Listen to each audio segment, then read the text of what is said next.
नमस्कार मंडळी. आज मी सांगणार आहे एका अशा स्कीमबद्दल जी लाखो मजुरांच्या भविष्यासाठी एक बॉम्ब योजना ठरू शकते आणि ती म्हणजे ई-श्रम कार्ड. बरं, सुरुवातीला एकच प्रश्न पडतो, ई-श्रम कार्ड म्हणजे नेमकं काय? तर हा आहे भारत सरकारचा एक राष्ट्रीय डेटाबेस ज्यामध्ये देशभरातले असंघटित क्षेत्रात काम करणारे मजूर रजिस्टर होतात. हे काम चालवते labour and employment ministry. E-Shram card मिळवणं खूप सोपं आणि फुकट आहे. ही माहिती थोडक्यात 2 टप्प्यामध्ये बघू. आधी पात्रता, नंतर फायदे. त्याआधी जर चॅनलवर नवीन आले असाल तर गोंधळ अनलिमिटेड या चॅनलला सबस्क्राईब करून घ्या. तुम्हाला योजनांविषयी व देशात आणि राज्यात घडणाऱ्या ताज्या, खळबळजनक आणि व्हायरल घडामोडींचा सखोल आढावा बघायला मिळेल. तर सर्वात आधी कोण पात्र आहे किंवा राहील हे बघू.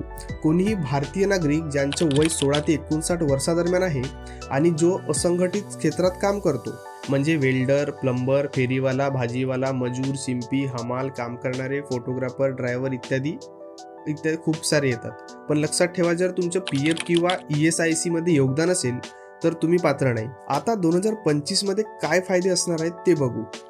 यामध्ये पहिला फायदा आहे 2 लाख रुपयाचा अपघाती विमा. ई-श्रम कार्ड घेतल्यावर तुम्हाला PM सुरक्षा विमा योजना अंतर्गत अपघात विमा मिळतो. यामध्ये जर तुमचा अपघाती मृत्यू झाला तर तुम्हाला म्हणजे तुमच्या परिवाराला 2 लाख रुपये देण्यात येतील. म्हणजे सरकारने तुमची किंमत एवढीच लावली राव. आणि जर अपंगत्व आलं तर 1 लाख. ठीक आहे.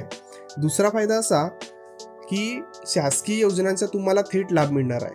म्हणजे इकडे योजना मंजूर झाली तसंच 1-2 दिवसात कुठलाही अर्ज न करता लाभार्थी बनाल. जेव्हा सरकार नव्या योजना सुरू करतो तेव्हा या डेटाबेसच्या आधारे मजुरांना डायरेक्ट लाभ दिला जातो. म्हणजे सबसिडी, स्कॉलरशिप, हेल्थ बेनिफिट्स इत्यादी. ठीक आहे. आता यामध्ये 2 फ्युचर प्लॅन्स पण आहेत.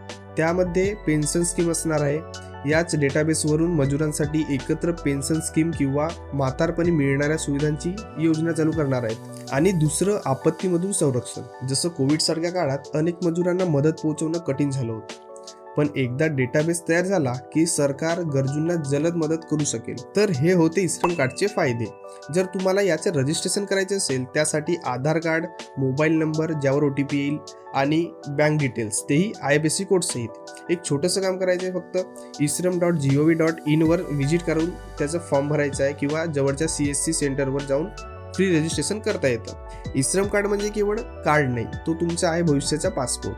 तुम्ही किंवा तुमच्या ओळखीत असे कोणी आहेत जे मजुरीवर असंघटित क्षेत्रात काम करतात तर आजच त्यांना ई-श्रम कार्ड काढायला सांगा. माहिती पटली असेल तर लाईक करा, शेअर करा आणि गोंधळ अनलिमिटेड या चॅनलला सबस्क्राईब करा. भेटूया अशाच एका व्हिडिओमध्ये. तोपर्यंत धन्यवाद.